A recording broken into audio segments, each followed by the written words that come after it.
Dia fifaliana amin'ny ekipan'ny Météo Malagasy indray no mandroso tokantranonao amin'ity alina ity manolotra ny fiarabana tompoklasy tompovavy. Avy hatrany dia ny sarin'ny zanabolana no hojerentsika ny alina izay malefaka no mandrafitra ny andro ny amin'iny faritra Sava iny fa ambany kosa ny tsindrin'ny atmosfera ny amin'ny faritra sisa rehetra. Toy izao manaraka izao ary ny toetr'andro no vinavinainay ho amin'ny rapitso faha-efatra ambin'ny folo ny volana Oktobra 2024. Ho amin'ny rapitso maraina dia norana tandrifin-drahona malefaka na amin'ny ilany andrefan'ny faritry ny avoatany Ray Manontolo iny ary ifandiminy rahona sy masoandro ny amin'ny faritra sisa.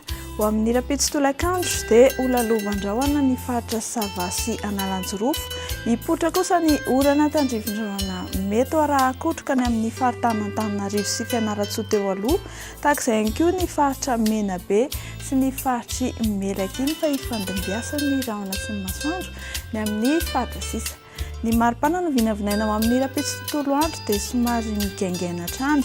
Ho amin'ny aty amin'ny faritry ny avoatany izao dia 10 hatramin'ny 14 degré, ny amin'ny morontsiraka Atsinanana 9 hatramin'ny 20 degré Celsius, ny morontsiraka Andrefana 7 hatramin'ny 12 degré Celsius arak'izao tarimarika hitantsika amin'ny sary izao. Ho amin'ny rapitso tolakandro izay dia ny Enakely 4 degré Celsius ny maripana ambony indrindra hitantsika any amin'ny faritra avaratra andrefan'ny Madagasikara iny.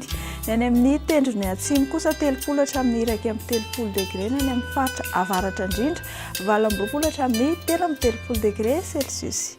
Dia raha ivoaka ny andafy ianao dia omena fahafapo hatrany ho andretana andehibe vitsivitsy. Anorana malefaka ho amin'ny rapitso any Milan any tahak'izay ihany koa any amin'ny faritry Paris. Holalovandrahona ny Bangkok ary ifandiminy rahona sy masoandro ny Johannesburg sy Nairobi.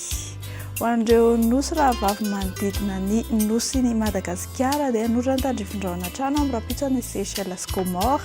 Ifandiminy kosa ny rahona sy masoandro ny faritry Pôly sy ny faritry Saint-Denis.